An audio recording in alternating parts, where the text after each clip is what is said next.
Hello everybody and welcome back. Have you been preparing for UGC NET paper 1? So this is for you. I have been doing this ICT, Unit 8 ICT, and this is your last topic in that unit, Unit 8. It is ICT and governance, so let's break it down.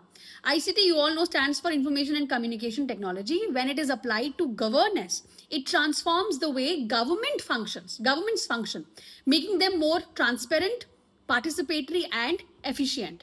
So what is e-governance?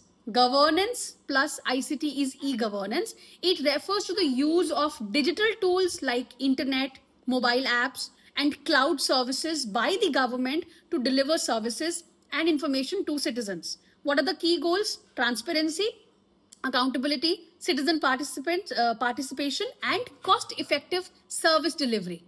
Okay? What are the components of e-governance? There are 4 major models of e-governance. First is G2C, which is government to citizen. G2B, government to business. G2G, government to government. And G2E, government to employee. So remember these abbreviations.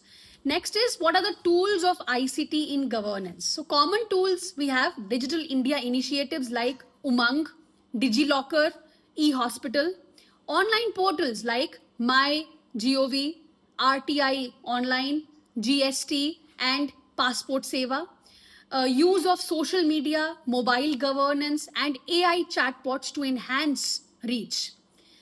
What are the benefits of ICT in governance?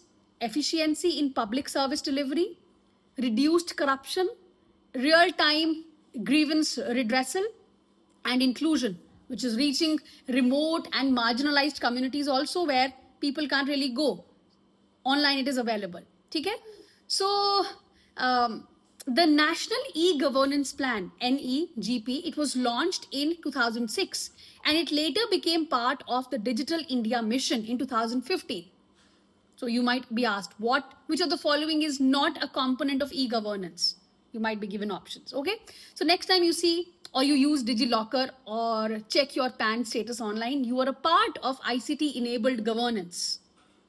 So remember, ICT in governance is all about making the system smart, transparent, and citizen first. Follow for more quick UGC NET paper 1 related content and even others paper 2 related content as well, English related content specifically. Thank you and I'll see you in the next one.